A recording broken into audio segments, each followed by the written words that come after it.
Salut, c'est Florent sur Thomas Champignon. Aujourd'hui, je vais vous parler des champignons les plus faciles à cultiver. Si vous cherchez par quel champignon ce serait le mieux de commencer, et ben vous aurez la réponse dans cette vidéo. Je vais vous détailler pourquoi un champignon est plus facile à cultiver qu'un autre, et je vous ferai une liste des champignons à cultiver en priorité quand vous débutez.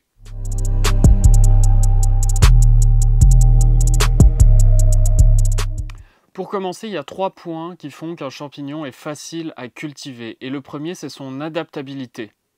Son adaptabilité au substrat sur lequel il pousse, mais aussi aux conditions dans lesquelles il va pousser. Un champignon adaptable à son substrat, c'est d'abord un champignon en fait qui va pouvoir consommer plusieurs types de substrats.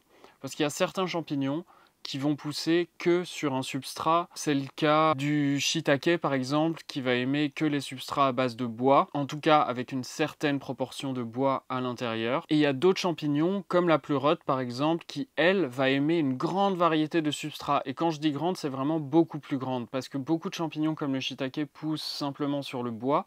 D'autres, comme le pleurote, vont aimer une grande variété de substrats. En fait, ils vont manger quasiment tout ce qui est fait de cellulose, de lignine, tout ce qui est fait de fibres en fait. Donc c'est pour ça qu'on s'amuse souvent avec la pleurote à faire des expériences comme lui faire consommer un livre, un rouleau de papier toilette, parce que la pleurote en fait consomme quasiment tout. Donc ça fait de la pleurote un champignon hyper adaptable à tous les types de substrats. Ensuite, il y a aussi l'adaptabilité au niveau des conditions de culture, des paramètres de culture. Il y a certains champignons qui vont être très sensibles aux paramètres de culture pendant la pousse et que si vous ne respectez pas ces paramètres de culture, ils ne vont pas pousser correctement. Et il y en a d'autres, encore une fois, comme le pleurote. Je pense que vous commencez à deviner quel est le champignon vraiment le plus facile à cultiver pour un débutant.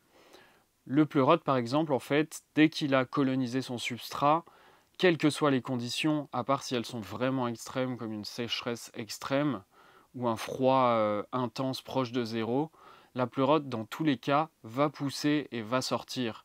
Les seuls problèmes que vous allez pouvoir rencontrer, c'est la qualité de cet environnement va influencer sur la qualité du champignon, mais en fait, ce champignon, il va quand même pousser dans tous les cas. Alors qu'il y a beaucoup de champignons, s'ils n'ont pas les paramètres parfaits pour pousser, il ne va juste rien se passer. Ils vont même pas mal pousser, ils vont juste pas pousser du tout. Donc c'est le deuxième paramètre d'adaptabilité. Il faut que le champignon soit le plus adaptable possible à son substrat et aussi aux conditions climatiques dans la salle de culture. Le deuxième point qui fait qu'un champignon est facile à cultiver, c'est sa résistance aux contaminations. Quand je dis résistance aux contaminations, c'est surtout pendant l'incubation. Donc pendant que vous allez incuber votre substrat, il peut y avoir de potentiels contaminants dans votre substrat, surtout si vous faites une pasteurisation et non une stérilisation.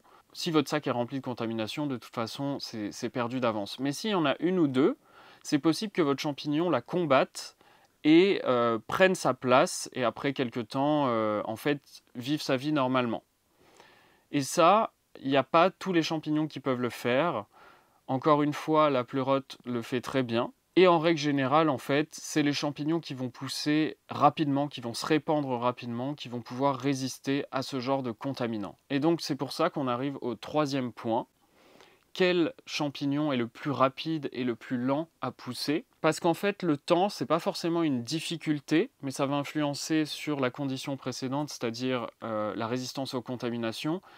Et aussi le temps, en fait, ça va prendre de la place dans votre salle d'incubation ou dans votre salle de fructification et du coup le roulement va être plus compliqué et surtout si vous faites des erreurs, vous vous en rendrez compte beaucoup plus de temps après. Je vous donne un petit exemple, si vous mettez en culture une pleurote, 2 semaines d'incubation, 10 jours pour que ça fructifie à peu près, en moins d'un mois, vous avez le résultat et vous savez s'il faut corriger ou pas quelque chose. Alors qu'avec un shiitake, il vous faut 3-4 mois avant d'avoir le champignon mature et du coup, c'est que 3-4 mois plus tard, vous allez vous rendre compte que vous avez fait une erreur et que vous allez pouvoir la corriger. Dans ce sens-là, utiliser des champignons rapides au début, c'est plus intelligent parce que vous allez pouvoir corriger vos erreurs beaucoup plus rapidement et donc apprendre beaucoup plus vite et faire des champignons de meilleure qualité beaucoup plus vite. Les champignons les plus rapides, pour moi, bien sûr, il y a la pleurote. Le hidden hérisson est aussi très rapide, hein. Il met à peu près le même temps que la pleurote à incuber, un peu plus longtemps à pousser. De tout ce que j'ai essayé jusqu'ici, c'est les plus rapides pour moi. Après, il y en a qui prennent 1 mois d'incubation, comme la pleurote de Panico, la foliote. C'est bien aussi, ça prend pas trop de temps en pousse. La pleurote de Panico, je la mets quand même dans la catégorie la plus dure, mais ça on va le voir juste après. Les champignons qui prennent le plus de temps à pousser, c'est surtout le shiitake, le reishi, le maitake. Il y en a d'autres, bien sûr. Les champignons qui prennent le moins de temps à pousser, les différentes variétés de pleurote, le hérisson, la pleurote de Panico, les foliotes, et puis aussi le nameko, les shimeji. Je ne les cultive pas aussi souvent, mais je l'ai déjà fait. Je peux vous dire que c'est plutôt court, pas aussi long que les autres en tout cas. On va passer au point suivant, je vais enfin vous révéler quel champignon est le plus facile à cultiver, mais bien sûr vous l'avez déjà deviné, c'est la pleurote. Et donc la pleurote, quelle pleurote? La pleurote grise, la pleurote pulmonaire, c'est les plus classiques, les plus simples d'après moi, qui marchent sur une grande variété de substrats. Si vous êtes dans des climats tropicaux ou même dans un endroit où il fait juste chaud, je vous conseille de prendre de la pleurote comment elle s'appelle, Florida. C'est une pleurote Ostreatus, donc comme la grise mais qui résiste à des grandes températures. Et les pleurotes roses et jaunes sont aussi bien, mais moi je vous conseille de d'abord commencer par de la grise pour vous entraîner et de passer sur de la jaune et de la rose ensuite. Maintenant, je vais vous parler des champignons qui sont d'une difficulté moyenne à faire pousser. D'après moi, dans cette catégorie, on peut ranger la foliote qui s'adapte. Il y a plusieurs variétés de foliote. Je vous parle ici de la foliote du peuplier qui s'adapte à pas mal de substrats. Elle pousse sur la sciure de bois comme sur la paille. On va retrouver aussi dans cette catégorie le hérisson qui est sensible en fructification mais qui en incubation ça va et c'est assez rapide aussi, ce qui fait que c'est un champignon que je mets dans la catégorie moyenne difficulté. Et enfin, si vous cultivez au jardin, bien sûr, vous pouvez aussi faire de la pleurote, mais je vous conseille surtout le strophaire, strophaire vin rouge, Stropharia rugulosea. Bon, c'est sûrement pas ça, mais c'est à anneau rugueux, ça veut dire. Et ce champignon, c'est un des plus simples au potager, donc je vous le conseille si vous faites de la culture au potager.